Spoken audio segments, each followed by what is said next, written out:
desde su perspectiva, ¿usted cree que efectivamente la llegada del nuevo gobierno impactó en este indicador? Yo creo que hay que tomarlo con calma, ¿no? Planteemos lo siguiente: el plan de desarrollo de Colombia Potencia Mundial de la Vida se firma, llamémoslo así, en más o menos el año pasado, en principios del año pasado, no recuerdo bien la fecha, y todos los decretos reglamentarios de ese plan de desarrollo se firmaron a diciembre del año pasado, es decir, muy recientemente, ¿sí? ¿Qué quiere decir? Que estuvimos trabajando con el plan de desarrollo anterior, pero hay acciones que definitivamente sí tienen que ver con este tema de lo alimentario. Entonces, por un lado, el plan de desarrollo incorpora conceptos que no venían teniéndose antes, es decir, es un cambio conceptual, el derecho humano a la alimentación, basado principalmente en tema de tierras, en tema de acceso a alimentos, y digamos que hay un discurso que dentro del plan de desarrollo sí está muy bien sustentado. Pero cuando vamos a ver qué acciones del plan de desarrollo se han venido realizando, algunas podrían tocar este tema. Una de ellas, que creo que es la fundamental y creo que es la que más ha impactado en este tema, es la reducción de los costos de los insumos de la producción agropecuaria. Creo que esa sí es una victoria temprana del gobierno nacional, disminuir los costos, porque efectivamente se redujo un 40% los precios de los insumos y esto disminuyó sustancialmente los precios de los alimentos en Colombia. Entonces, primera victoria temprana que yo creo que sí hay que atribuirle al gobierno nacional. Segundo, frente al tema de la inflación, la disminución de la inflación, pues como todos sabemos, la inflación no depende únicamente de decisiones internas, son decisiones también externas. Colombia ha venido manejando algunas políticas internas y ha mejorado, digamos, las condiciones que uno podría decir puede ser por el gobierno nacional, pero también por condiciones. La inflación ha disminuido y esos dos efectos realmente son los que han generado que la inseguridad alimentaria haya bajado. Si nos ponemos a ver en términos de políticas, pues uno diría qué políticas con certeza ha tenido el gobierno nacional en este último año, y uno podría decir que ahí el panorama es un poco más sombrío. Lo primero es el programa Hambre Cero aún sigue muy difuso, está dentro del Plan Nacional de Desarrollo, está consolidado dentro del Ministerio de la Igualdad, el Ministerio de la Igualdad aún está en proceso de consolidación, no hay un documento que diga exactamente qué es el Hambre Cero, pero de eso aún todavía no hay un sustento. Entonces, ¿qué quiere decir? Hay acciones tempranas, victorias tempranas del gobierno nacional, pero aún todavía está difusa la política pública. Si hoy hiciéramos una evaluación de la política pública de alimentación, nos tocaría irnos a los gobiernos anteriores porque hoy no tenemos una política pública actualizada. 13 millones de personas en Colombia, es decir, 1 de cada 4 viven en inseguridad alimentaria. Eso es más o menos decir que no tienen las condiciones necesarias para garantizar acceso y disponibilidad constante a alimentos. En medio de esa cifra que puede ser dura, hay una buena noticia y es que ese porcentaje se redujo. En el 2022 era del 30%, en el 2023 es del 25%, fue del 25%, de acuerdo con un nuevo informe del Programa Mundial de Alimentos que nos aterriza en la realidad de la inseguridad alimentaria, de la seguridad alimentaria y del hambre en el país. Y de eso vamos a estar hablando hoy en Saludable con un invitado que conoce mucho de este tema. Se trata de Cristian Peñuelo, él es un nutricionista, investigador de la Universidad Nacional, quien trabaja este tema de verdad desde hace varios años y que nos puede ayudar a entender un poco estas cifras para ver, entre otras cosas, la lupa, porque empecemos de una vez en materia o entremos en materia, Cristian. De entrada, el anuncio de que más o menos 2,5 millones de personas salieron de la inseguridad alimentaria es muy bueno, pero hay que meterle lupa a esa cifra, ¿no? Cristian, bienvenido a Saludable. Hola Ronnie, muchas gracias por la invitación y gracias también por hablar de este tema, desglosar este tema y desmenuzarlo, con un término muy nutricional, desmenuzarlo desde las cifras para poder leer esto que está pasando. La cifra per se nos dice cosas, pero hay que ver el momento, la coyuntura y las dinámicas del país frente a este flagelo que sigue siendo la inseguridad alimentaria, finalmente el hambre en el mundo. Bueno, empecemos por el principio de explicar esto de inseguridad alimentaria, ¿cierto? ¿Qué es la inseguridad? ¿Qué es la seguridad alimentaria y qué se diferencia con el hambre, ¿no? Que es más o menos un término que se ha utilizado para hablar de todo este acceso a alimentos y de pobreza. ¿Es lo mismo inseguridad alimentaria que hambre o cómo se diferencia? Decía Héctor Abad Gómez que la inseguridad alimentaria era el eufemismo del hambre, y eso describe también un poco cómo uno desde lo técnico empieza a nominar las cosas. Hoy se ha utilizado mucho el concepto del hambre, es porque efectivamente creo que denota lo que existe. Cuando uno habla de inseguridad alimentaria, pues de cierta manera no ve con mayor amplitud lo que está pasando. Entonces, uno podría utilizarlo indistintivamente. el hambre en un contexto más de denuncia, más de flagelo, más de violación de derechos humanos, más de denuncia, y por otro lado la inseguridad alimentaria en un concepto mucho más técnico, académico, que intenta describir algunas condiciones, ¿sí? Pero las diferencias tienen que ver es más en el contexto en el que se habla. La inseguridad alimentaria termina siendo digamos, la falta de disponibilidad, acceso y consumo de alimentos o aprovechamiento de estos alimentos a partir también de condiciones de pobreza o condiciones de conflicto o condiciones que pueden estar generando que ese acceso y esa disponibilidad se vea truncada. La seguridad alimentaria, por su parte, pues es un estado, digamos, llamémoslo de bienestar, en donde se garantizan ciertas condiciones en lo alimentario a un nivel más de hogar o individual, que eso, digamos, un poco lo diferencia del concepto de soberanía alimentaria, que es un poco más amplio, ¿sí? Pues el hambre, ¿qué es? Pues efectivamente se puede hablar desde lo fisiológico, pero se habla también a nivel del contexto, y el hambre es el padecimiento de la falta de acceso de alimentos, la disponibilidad por falta de disponibilidad, y que termina generando condiciones que afectan la salud humana de los individuos. Entonces, no hay diferencia en este caso. Bueno, entonces sabemos que el hambre y la inseguridad alimentaria son problemas de toda la vida, como se dice en nuestro país, ¿no? Infortunadamente, y en mucha parte, en muchas partes de este planeta. Pero ¿cómo estamos? Es decir, ¿cómo se viene avanzando en esto y qué dice en concreto ya como gran titular el informe del Programa Mundial de Alimentos que se conoció esta semana y que pues evidentemente nos da un poquito de esperanza, ¿no? Bueno, efectivamente fue ayer, el informe se presenta el día de ayer al país. El Programa Mundial de Alimentos dice, efectivamente estamos haciendo un monitoreo de las condiciones de seguridad alimentaria del país, y dicen, efectivamente, entre el 2022 y el 2023 se identifica una reducción de al menos 5 puntos porcentuales en la inseguridad alimentaria de Colombia. Esto es un buen mensaje, vuelvo y digo, es un mensaje que llena, digamos, de anhelo frente a las acciones que podrían estarse realizando. ¿Qué quiere decir eso? Que la percepción, más o menos, la medición en la que se hace la seguridad alimentaria en el país ha disminuido, es decir, la gente siente de alguna manera que sus condiciones sociales, sus condiciones alimentarias han cambiado y han mejorado sustancialmente. Ese 5% pues podría estar explicado a partir de decir que se pudo acceder mejor a los alimentos, que hay digamos, Colombia no ha tenido problemas de disponibilidad puntualmente, excepto por este tiempo que está el fenómeno del niño, pero digamos el problema real que tiene el país está en el acceso, es decir, la gente ha sentido un porcentaje, ese 5% de reducción, sintió de alguna manera que tuvo mejor acceso a los alimentos. Y esto podría verse explicado de alguna manera es por la reducción de los costos de los alimentos. En el 2022 tuvimos un pico de inflación muy alto, los alimentos muy costosos, el acceso ahí se dificulta, y la reducción de esa inflación al año 2023 puede que haya hecho que la gente diga, efectivamente, creo que ahora accedo más fácil a algunos alimentos. Esto se puede dar por políticas internas, por condiciones del mercado externas o por políticas específicamente de Estado que hayan favorecido el acceso a los alimentos mediante programas de asistencia alimentaria o programas también de mejoramiento de los costos, que eso digamos que los vamos a abordar en unos minutos también para hablar un poco de cuáles han sido las acciones que ha tomado el gobierno y si esto se le puede atribuir completamente al gobierno, que eso también es Se otra me, discusión. se me adelantó Cristian, hermanos. Déjeme preguntar, por favor, Cristian. Pero bueno, y vamos allá, es una pregunta necesaria, entre otras cosas, porque evidentemente fue una promesa de campaña, sabemos, digamos, lo importante que es este tema para el gobierno de Gustavo Petro, pero como primero la encuesta mide el año completo, ¿cierto? Y pues, digamos, es difícil que una política pública tenga un impacto en menos de 6 meses, ¿no?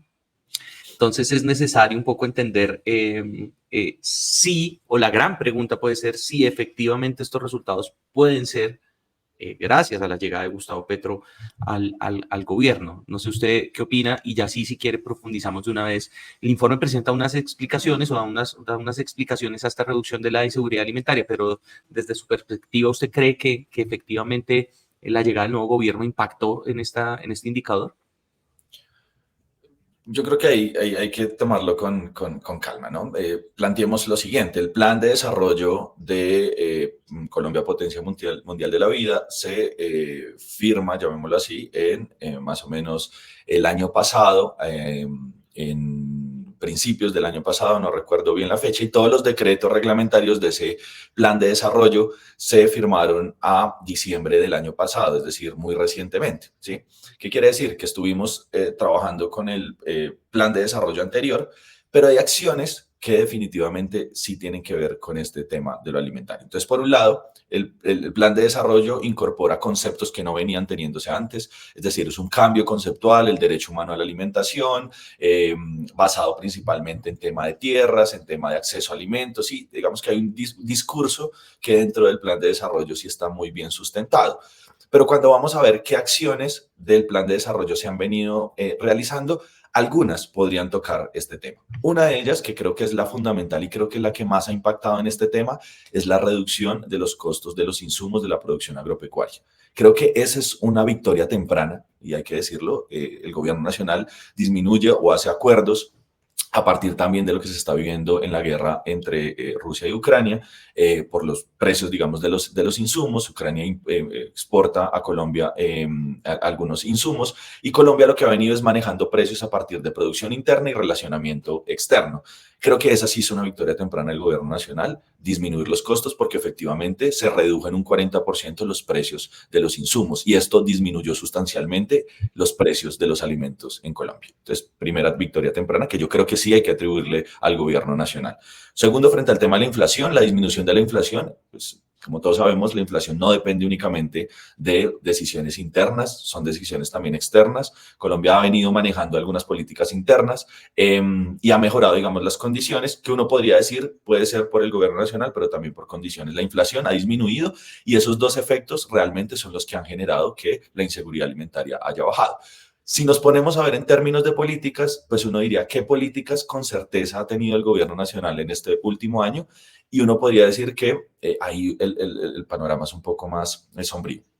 Lo primero es el programa Hambre Cero aún sigue muy difuso, está dentro del Plan Nacional de Desarrollo, está consolidado dentro del Ministerio de la Igualdad. El Ministerio de la Igualdad aún está en proceso de consolidación, no hay un documento que diga exactamente qué es el Hambre Cero. No, digamos que por un lado hablan de entrega, digamos, de recursos a la población, por otro lado hablan de consolidación del programa de alimentación escolar en los 365 días, la construcción de un sistema de garantía progresiva del derecho a la alimentación, pero de eso aún todavía no hay un sustento. Entonces, ¿qué quiere decir? Hay acciones tempranas, victorias tempranas del gobierno nacional, pero aún todavía está difusa la política pública. Si hoy hiciéramos una evaluación de la política pública de alimentación, nos tocaría irnos a los gobiernos anteriores, porque hoy no tenemos una política pública actualizada.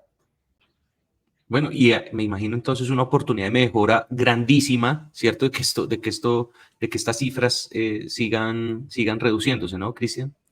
Es Sí, decir, en la medida en que se implementen todas estas acciones pendientes, seguramente podremos tener a muchas más personas en seguridad alimentaria, o saliendo de la inseguridad alimentaria, por lo menos. claro, y ahí entro en otra discusión, la discusión legislativa. Hay proyectos de ley que están andando en la Comisión Séptima, pero como tenemos estas grandes reformas, la reforma a la salud, la laboral, la pensional, que copan la agenda legislativa, pues no ha pasado la consolidación del derecho humano a la alimentación, temas asociados, por ejemplo, a la implementación, que esto, pues digamos que impacta levemente, pero que es importante, el tema del etiquetado nutricional, que ya pasó por ley, pero que hace falta procesos de implementación con temas de educación. Es decir, hay unas grandes apuestas, pero los tiempos son limitados. Entonces yo creo que ahí también hay una discusión de fondo. Y otra cosa que también, que no se me va a pasar mencionar, es que seguimos dependiendo de información externa.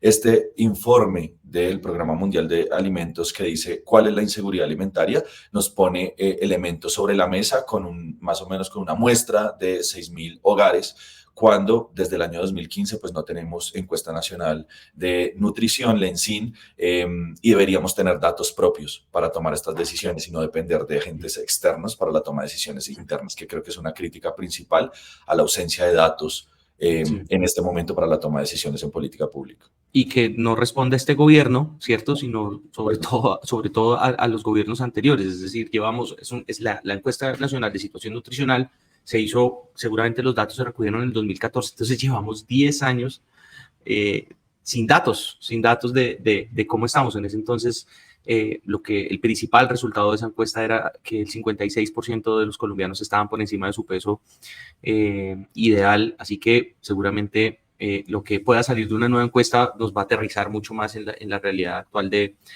la salud de los colombianos. Cristian, uno de los temas más duros y de los datos más duros del informe del Programa Mundial de Alimentos fue que si bien hubo una reducción general del 5% en la inseguridad alimentaria, esta se disparó en las regiones más pobres. Entonces, La Guajira, los antiguos territorios nacionales, es decir, el Amazonas, Guainía, Guaviare, Bichada, Vaupés, subió en 11, 9 puntos, incluso en el Valle del Cauca, Cristian, la inseguridad alimentaria subió 5 puntos. ¿Cómo se explica ese fenómeno específico y qué hacer de verdad? Porque el hambre recrudece en quienes más la padecen. Yo creo que hay una percepción también de la sociedad en su conjunto que se mantuvo por un tiempo, y es en la ruralidad. La población tiene la capacidad de producir sus propios alimentos, de abastecerse de manera más sencilla. Esto con el tiempo ha cambiado.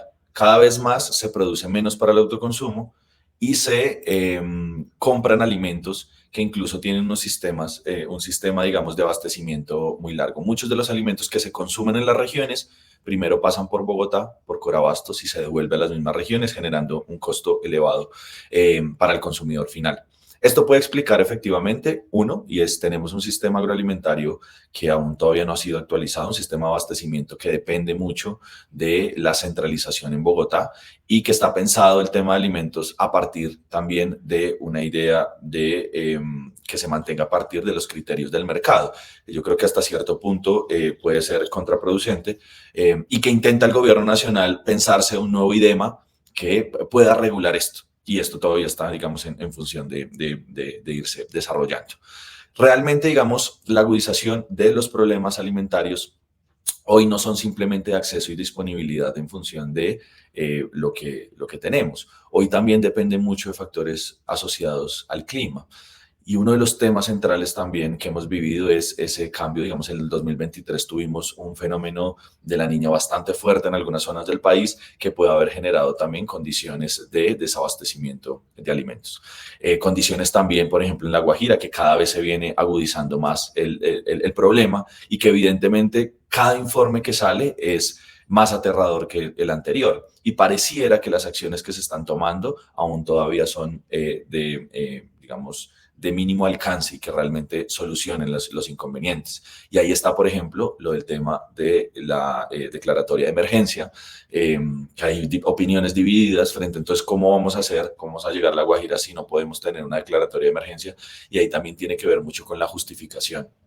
Y tiene que ver también con las acciones. Yo creo que hay acciones que hoy se pueden desarrollar en La Guajira a partir de los gobiernos territoriales, entendiendo esta dinámica descentralizada y que requiere también acuerdos territoriales con las poblaciones, sin tocar, por ejemplo, lo de la unidad de la gestión del riesgo, en donde pues hoy tiene un escándalo relacionado con el tema de abastecimiento de agua, donde efectivamente se confirma que más allá de las buenas voluntades se requiere también una lucha directa contra la corrupción, que es un tema central y que a veces no miden estas encuestas de percepción, el hambre como producto de la corrupción territorial.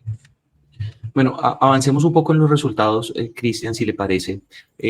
Hay otra pregunta, otro enfoque, y estaba dirigido hacia el consumo de alimentos, ¿cierto? Entonces ahí encontramos que solo el 33% de los colombianos tiene un consumo aceptable de alimentos y la mitad de los colombianos, el 52%, tuvo que acudir a estrategias, ¿cierto?, para poder acceder a ese consumo de alimentos.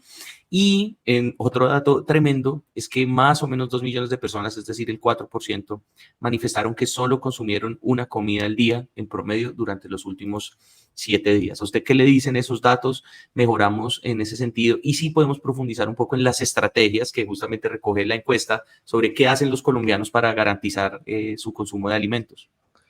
Sí, la verdad es que pues la gente tiene, estrategias que permiten que su alimentación no se vea afectada. Y un ejemplo que yo siempre coloco en mis clases es si nosotros retiráramos de la sociedad el tema de las actividades no remuneradas, como por ejemplo el cuidado que está efectivamente soportado principalmente por las mujeres, si nosotros quitáramos digamos, ese cuidado, la inseguridad alimentaria se dispara porque la capacidad del Estado para llegar y garantizar esa alimentación puede ser bastante reducida. Entonces, la inseguridad alimentaria finalmente termina midiéndose a partir incluso de estrategias que tiene la misma población. ¿Cuáles estrategias? Estrategias como, por ejemplo, de tener autocultivos, ¿sí? Producir su propio alimento para abastecerse, estrategias relacionadas con hacer intercambios entre personas, es decir, hacer trueques que permitan abastecerse de alimentos frente a lo que no se tiene, que eso, digamos que de alguna manera podría funcionar, pero otras también puede ser una clásica que pasa en este país y es el pedir fiado, el comprometer los recursos futuros para garantizar un ingreso, digamos, de alimentos, un acceso a alimentos inmediato. Entonces yo comprometo los recursos del próximo mes, de las próximas semanas para conseguir alimentos hoy, o también empeñar algunas cosas de valor para conseguir dinero y conseguir algunos alimentos. Estas estrategias finalmente terminan siendo parte de, vea, no tuve problemas con los alimentos, pero tuve que sacrificar algunas cosas para poder conseguirlo. Por eso en el informe dicen claramente cómo aceptable la alimentación, pero con estrategias. Y esas estrategias están por fuera de cualquier programa estatal, de cualquier asistencia alimentaria o cualquier proceso que pueda estar dependiendo del Estado. Finalmente el Estado recoge la información, dice, ha bajado la inseguridad alimentaria, pero no se centra también en cómo fortalecer esas estrategias para que de una u otra manera la gente no sienta que está sacrificando para garantizar algo cotidiano. Entonces ahí me parece muy importante tener en cuenta este tema porque son estrategias que incluso están afectando otros procesos como por ejemplo vestimenta, transporte, educación, ¿sí? Entonces si hiciéramos paralelismo entre varios factores, pues se garantiza la alimentación, que es lo más básico vital, pero se deja de lado otro. Entonces la inseguridad alimentaria debe leerse también como esa mirada un poco más holística, más allá de conseguir alimentos. Cristian, importante lo que dice, ¿no? Al final, pues la gente intenta, como sea, tratar de llevar el pan a la mesa, ¿no? Yo creo que los colombianos tenemos un poco eso, sin llegar a romantizar ni mucho menos esa carencia o esa falta de acceso a alimentos. Al final la encuesta presenta unas tablitas, ¿cierto?, sobre el tipo de alimentos o la suficiencia y la diversidad de alimentos que componen la dieta de los colombianos. Y al final también nos damos cuenta de que los pobres están también, digo, la población pobre, pues también está un poco limitando el tipo de alimentos y están, digamos, no teniendo la suficiencia de tipo de alimentos en sus dietas. Ahí es clave también pensar el cambio también conceptual que se ha venido dando en las últimas décadas. Hoy la obesidad que se presenta en el país no es producto de la abundancia, no es producto del superávit de alimentos, no es producto de la capacidad adquisitiva, ¿sí? Como se pensaba en la década de los 90. Desnutrición, pobreza, obesidad, riqueza, ¿sí? Hoy lo que se ve específicamente es que existe algo que se llama la doble carga nutricional y es encontrar niños en población vulnerable con retraso de crecimiento y con obesidad o con familias completas donde coexiste personas con obesidad, con niños con desnutrición o personas con desnutrición y aparte anemia, ¿sí? Eso es lo que está pasando en este momento y efectivamente el tipo de alimento pues puede estar asociado directamente al poder adquisitivo, que es algo apenas normal. Se busca de cierta manera garantizar la alimentación a partir de alimentos de bajo costo y garantizar que esta alimentación se dé. Por ende, el consumo de azúcar termina siendo elevado, el consumo de algunos carbohidratos termina siendo elevado, de grasas vegetales, mezclas vegetales que son más económicas. Y también, pues hay que entender que muchos de los alimentos que se consiguen requieren una cadena de frío. En muchas zonas no hay energía eléctrica y esto también genera que los alimentos que puedan ser enlatados o no perecederos, digamos, permanezcan en la alimentación de la población. Entonces, todo esto requiere un análisis mucho más detallado, es decir, la calidad de la dieta está determinada por las condiciones sociales, pero también por los ingresos que se tienen en este momento. Yo específicamente, por ejemplo, en este momento estoy desarrollando una investigación en el Amazonas para identificar un poco cómo se ha modificado esa canasta de alimentos a partir de las condiciones en las que se vive. Este proyecto está anclado en la Universidad Nacional y espero prontamente mostrar estos resultados de decir por qué no se hacen canastas básicas de alimentos a partir de lo que consume la gente y a partir de eso desempeñar las políticas públicas, sino al revés, no montar la política pública, recomendar alimentos, cuando pues efectivamente en los territorios se tiene ya una cultura alimentaria pues intacta, ¿sí? Y que se ha venido modificando. Entonces, creo que ahí es muy importante tener información. Eso es lo más importante, tener información para la toma de decisiones y este informe, ojalá no celebrar ese 5% de reducción, sino irse al detalle. Si la gente está buscando estrategias, cultivando su propia comida, pues empecemos a fortalecer todo el tema de agricultura familiar y huertas. Si la gente está empeñando sus cosas para conseguir alimentos, pues busquemos la manera también de acceso, digamos, entrega de recursos no condicionados. Si la gente está haciendo trueque, pues empecemos a hacer mercados que permitan que esto se desarrolle. Vámonos a las estrategias, vámonos al detalle de este informe y podemos construir política pública a partir de eso. Creo que ese es el mensaje más importante de lo que hay contenido en este informe del PMA-ONU. Pues muy claro, Cristian, muchas gracias por esta explicación. Como siempre es más fácil quedarse uno con la cifra general y de pronto pues utilizarla, pero el insumo, pues al final todos estos son insumos, ¿sí? De nada nos sirve pues digamos decir que 1 de cada 4 colombianos está en inseguridad alimentaria, sino cómo vamos a trabajar para que esa cifra se reduzca, ver qué se está haciendo. Y por eso el interés de analizar con usted aquí en Saludable esta encuesta del Programa Mundial de Alimentos. Cristian, muchas gracias. Este canal es para usted, para que cuando tenga esa investigación que nos comentaba pueda venir a contarla y por supuesto muchas gracias por ese análisis siempre. Gracias, Ronnie, por la invitación y el llamado también al gobierno nacional de que efectivamente hay que avanzar en este tema, no hay que dejarlo a las cifras que van saliendo cada año y esperar a ver si mejoramos, sino efectivamente ponerle la lupa a este tema donde hay concepto, donde hay Plan Nacional de Desarrollo, donde hay algunos decretos, pero lo más importante de una política pública es la implementación. De nada sirve una formulación detallada, bonita, conceptual, si no podemos llevar esto y traducirlo en los resultados esperados. Y el hambre no da espera, comemos todos los días mínimo 3 veces al día, en algunos casos, otros no tanto. Y ahí es donde hay que poner el foco. Entonces, creo que este espacio para hablarlo, dialogarlo, nos permite también poner en contexto de hacia dónde va el país y para dónde va el tema de alimentación en Colombia. Sí, gracias. Entre otras, hay un mensaje final también, es que al final el 50% del país está en seguridad alimentaria marginal, ¿sí? Eso quiere decir que está en riesgo de caer en inseguridad alimentaria. Entonces, poco por celebrar, mucho por trabajar para lo que queda y para que, como dice usted, los colombianos no tengamos el hambre en nuestras mesas. Muchas gracias, Cristian. Muchas gracias también a todas las personas que vieron este episodio de Saludable. Los invito, por favor, a que se suscriban, a que compartan este video, a que activen las notificaciones. Aquí estamos haciendo información de salud, información de valor. Así que muchas gracias a todos por ver este episodio. Nos vemos en una próxima oportunidad. Muchas gracias, Cristian. Muchas gracias a todos. Chao, chao. Gracias, Ronnie.